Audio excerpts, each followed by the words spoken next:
Right, so today we're talking Operation Urgent Fury, October 1983. So let's set the scene. We're on the island of Grenada, which has just been subject of a communist takeover of the government. Um, Grenada was part of the United Kingdom as part of the Commonwealth. It received independence in 1974, but still remained part of the Commonwealth, and the government there had been seized by communist-backed rebels who had support from not only Cuba, but the Soviet Union, North Korea, East Germany, and I believe Libya. They were there mainly in an advisory role and also, providing equipment. So you would think that being that this is part of the British Commonwealth, the United Kingdom would be the ones getting it involved as far as dealing with this communist uprising in one of their countries.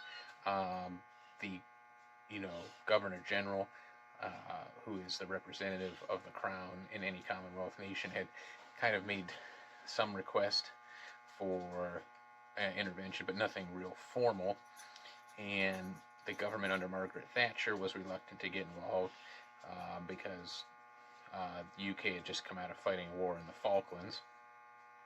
So Ronald Reagan, at least I love Ronald Reagan.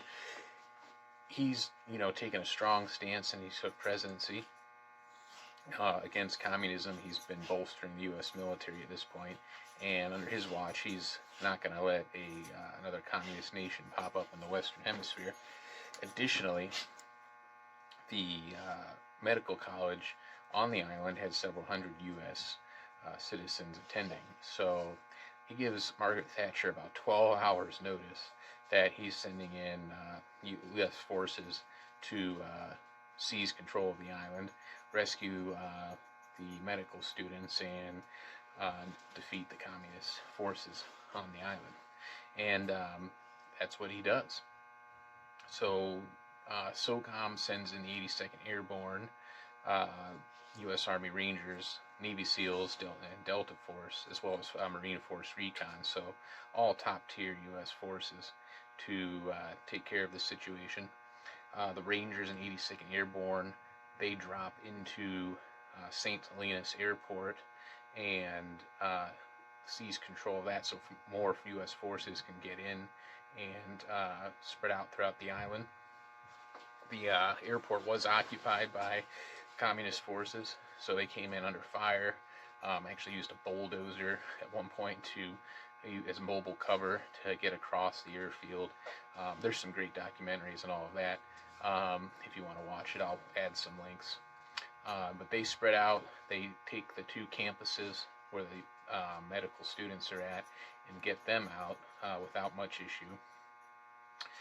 But you would think, being that this was top-tier U.S. forces, this would go off without a hitch. Unfortunately, there was several issues, one being communication. And the communication problems were to such a point where, the Marines couldn't talk to the Air Force, the Army couldn't talk to the Navy offshore. At one point, it's debated as to what branch this officer belonged to, but a U.S. Soldier used a telephone and like one of those, back in the day, those phone cards you had to pay for like an international call, to call back to Fort Benning, I believe, and then that call was relayed to a U.S.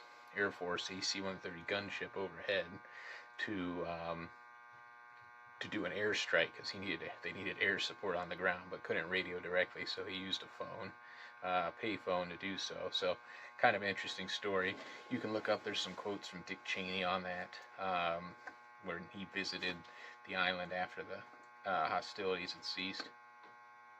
So that was one of the issues that we learned from, and would later be resolved after the conflict, is trying to improve communication.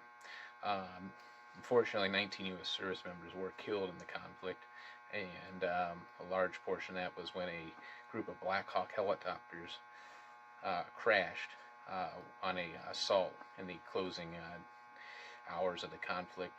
They were going to be mopping up a last pocket of resistance, and one of the helicopters came in too fast and caught the rotor blades which caused them to tumble into each other, and it was pretty horrifying. But thankfully there was a group from the first helicopter already on the ground with a medic who was able to lend aid, and there were survivors of that. So that gives you an idea of just a short snippet of the conflict. Check out, there's some other great videos out there. Today on Grenada, the US invasion is remembered positively. They have a holiday where it's celebrated because that day led to them having free elections the next year. So overall, despite at the time international protest and Margaret Thatcher of UK not being too happy about Reagan's short notice of invading one of their Commonwealth nations, it all had a pretty positive ending. So from here we're going to go ahead and check out some gear and some rations from the time period. Alright, I apologize about the ballast buzzing in that light. I've been needing to fix that for a long time. So in front of me here we have what was called the Rapid Deployment Uniform and the brown ERDL camouflage, which actually dates back to Vietnam, but this style uniform was developed in the late 70s. You'll see 82nd Airborne and some Rangers wearing this uniform. Like I said, you'll also see them in the new BDU uniform that replaced this. And like I said, you'll see some guys wearing the older green uniform, or you'll see them wearing the green version of the Rapid Deployment uniform there. I can see some of that. See that uniform there. So, like I said, you'll just see a real mixture of stuff, and it was just because they were in the 1980s was a real transitional period for U.S. equipment. Like I said, you'll see some guys wearing the steel helmet. You'll see some guys wearing the Kevlar helmet. And then for rations, you might have had LRPs. I imagine the Rangers and Navy SEALs probably had LRPs. There were still C rations around at this time, and then the MRE had come out. So if you were in at this time, let me know what you were seeing. I've talked to some guys that said they had all three of these at this point, with C rations going up to being used until the mid-80s, even though production ceased in 1980. So this is the ration we're going to take a look at today. It's probably going to be pretty gnarly. So let me get this stuff cleared out, and then we're going to take a look at that beans with meatballs. That's going to be interesting. Alright, so what we have here is a Meal Combat Individual beans with meatballs and tomato sauce with a B2 unit made by Conpac Inc. in New Orleans, Louisiana. This one is a post-Vietnam. So for those of you who don't know, the MCI, or sometimes just called the C ration, was made from 1959 to 1980. Although they had enough of them in stock that they were still delivering them to units through 1983. And I've talked to guys that ate them through the mid to late 80s because there was enough of them in their unit supply that they still had them. But by the time Operation Urgent Fury was taking off in October of 83, the newest one you could be eating would have been 3 years old. But in the scope of military rations, it's not that old. Everyone who served has eaten some older rations. When I was in medic school at Fort Sam Houston, I remember eating some that was in 2008, and they were from like 2002, 2003. So, you know, these are generally meant to last, and some of this stuff may still be good. So we're going to go ahead and open it up here and see what we got.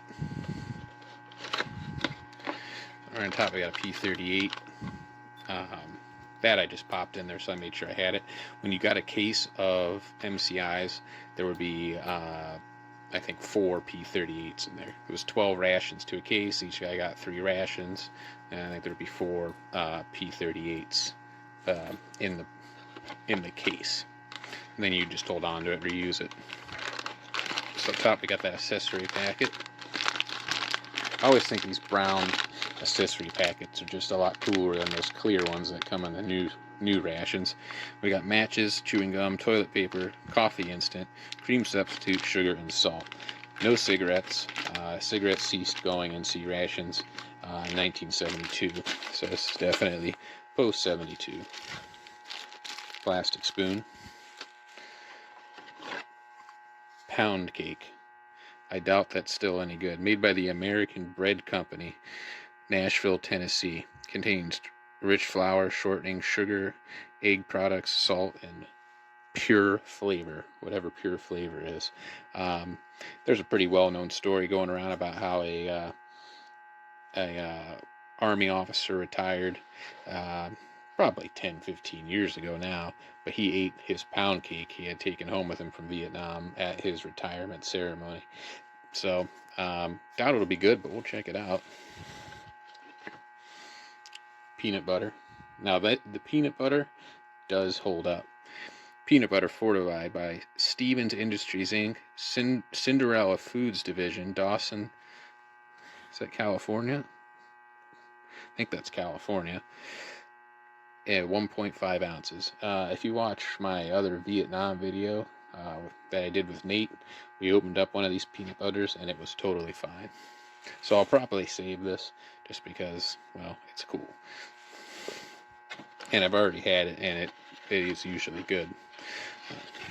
There's a little cardboard separator in there. Ooh, yeah, that's definitely to be expected. No longer good. There's your beans with, I think it says in meat. Oh, beans and meatballs and tomato sauce. Yeah, it's kind of hard to read, but I'll hold it there for a second. We'll clean that up and check that out last. And then lastly, we have that B2 unit. Crackers, cocoa beverage powder. Made by ORI Mixed Products Corporation. And this is 11 of 77. So someone during Urgent Fury very well could have eaten a ration just like this. So we'll go ahead and get this stuff organized, and then we'll check it out. Alright, so I think we'll start off by checking out this accessory packet. They have a little tear notch up here, so that's how you open it up. Try to keep it neat so you can look at it. Now Steve always says to smell these when you open them up, so let's see what that's about. It's a very interesting smell. It smells like paper products and mint gum, which is what you'd expect. There's your toilet paper. Oh, now that's cool. Look at that little box of spearmint vintage chiclets. That'll be a great item to hold on to for display.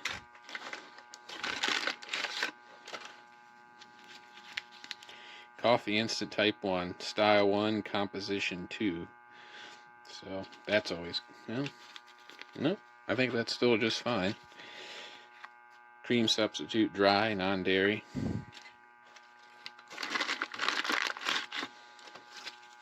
Salt, sugar, and look at that vintage pack of matches. That's a darker green than the ones that come out in the MREs now.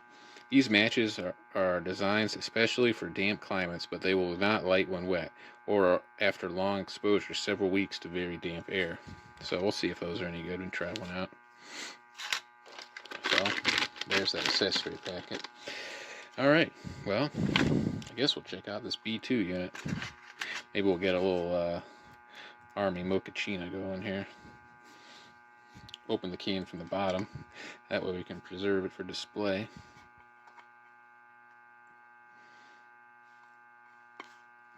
Good hiss.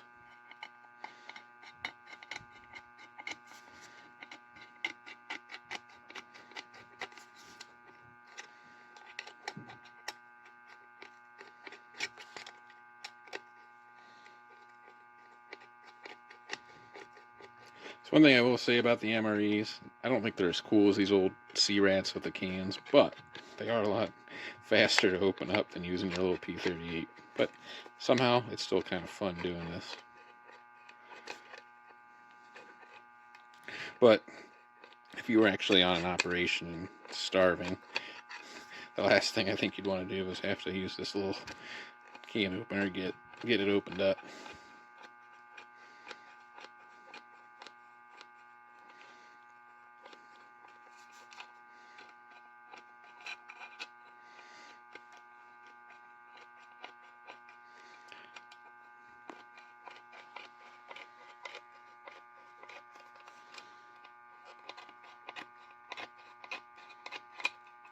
Okay, let's take that, peel that back, and look at that. There's that hot cocoa.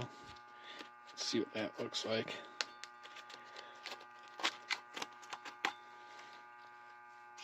Look at that, this like scrunched up pack of cocoa mix. Ooh, it feels like damp. So I don't know that, yeah, I think air's got to it. I don't know. We'll decide whether I'm going to check this out, but just look at that cool packaging. Cocoa powder, type 1 fortified. DMP Corporation, Mobile, Alabama. Mixed contents with 6 fluid ounces, quarter canteen cup of water. For hot cocoa, add contents to hot water and stir until dissolved. For cold cocoa, mix contents with about 1 fluid ounce of water to make a smooth paste. Then add remainder of cold water and stir till blended. That's interesting. Yeah, it should be like a powder in there, you know, and it's like, feels cakey, so fortunately I don't think that held up, and that stuff can be kind of foul when it doesn't hold up. So there's our crackers. Looks like they gave you, is that it? 3 crackers? I guess you only get 3 crackers when you get the cocoa mix. So it'll still look totally fine. The cracker, and actually, unlike that 1980 one I opened up, these aren't really stale or anything. That's still totally crispy and delicious. I'm thoroughly impressed by the fact that that cracker is still that good. So, tell you what, let me get some hot water, and we're going to check out that coffee instant. Alright, so I got some hot water in the canteen cup. We'll start out. I don't know, being how fresh that cracker is, I think I'm going to try the cocoa. We'll find out. We're going to start with just the coffee, though, because this stuff's actually really good if you like coffee, and I hate to waste it. So all this stuff I keep for display. I package it back up in little airtight containers, and that way it can be shared again. Not quite in the same manner, but people can see what originally came in these. Let's check out that. Get that spoon out.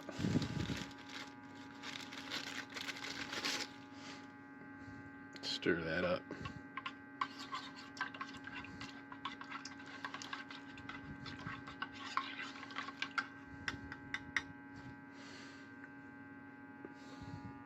So there's that coffee instant type 1. Well, looks like we gotta get it to reconstitute a little bit more.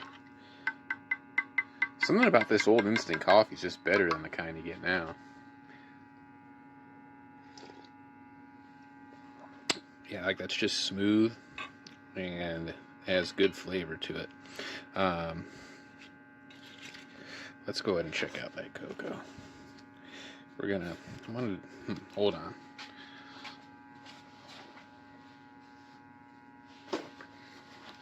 Alright, I want to keep this package nice, because I mean that's just cool. That looks neat. So try to cut it from the back and check it out that way. Hey, it actually still looks totally fine. Now I guess you're supposed to, Steve always says to kind of just taste this on your finger first. There's nothing off-putting about that, and actually it looks totally fine. So Army Mochaccino, can't really go wrong with that. That's a lot of mix. It really is. That's bigger than a Swiss. Well, I guess it's about the size of a Swiss Miss pouch today, but it just seems like there's a lot more in there. Let's go ahead and stir that up.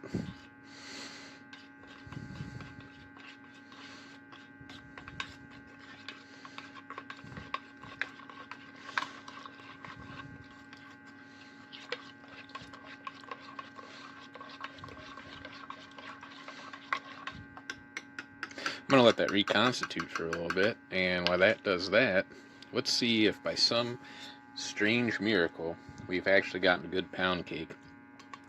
A lot of these sea ration cakes and rolls have nuts in them, and the nuts just go rancid and ruin them. But this is a pound cake, and it doesn't have any nuts, so it's possible it could be okay.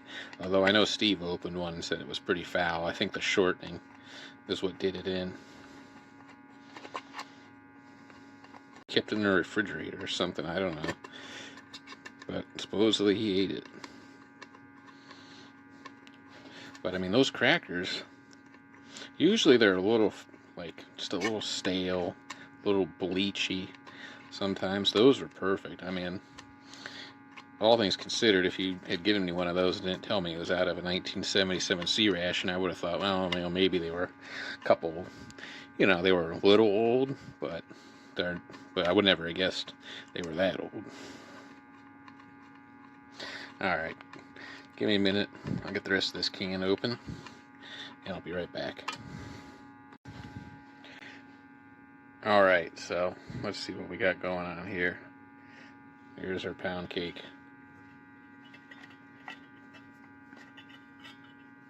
Oh, it's like wet. It's like moist in there. The inside of the can looks totally fine. And actually, I mean, if someone just handed that to you, you wouldn't think it was 40 years old. It looks totally fresh. Let's give it a sniff test. It doesn't smell really like off. I mean, there's something odd about it, but it's not really off-putting. But this wrapper, like your cupcake wrapper, it's wet. But I don't know, maybe that's not a bad thing. I want to keep that away from the crackers. Yeah. In fact, let's just, I don't want to get nasty. If this is foul, alright. We're just going to take a little piece. There it is, folks. 1977 pound cake.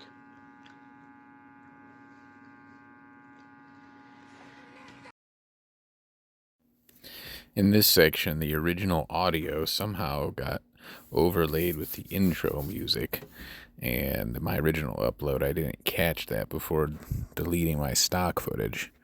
So unfortunately, I don't have my original audio. But in this section, I check out the peanut butter, taste the hot chocolate, which at first seemed good, but then had a bit of a rancid aftertaste, and also try the Chiclets gum, which was pretty neat in its little cardboard box. Amazingly, they're totally that's fine. What you'll see Somehow, here. the crackers If you don't want and to this listen to pound me cake, ramble, I think, are okay. then But the hot fast cocoa, forward which to I was worried the about, next section where I check out a really gnarly, I'm going to clear this stuff out of the way. main then we're gonna get course of this C down and dirty ration. with this, So that's that. Beans and meatballs.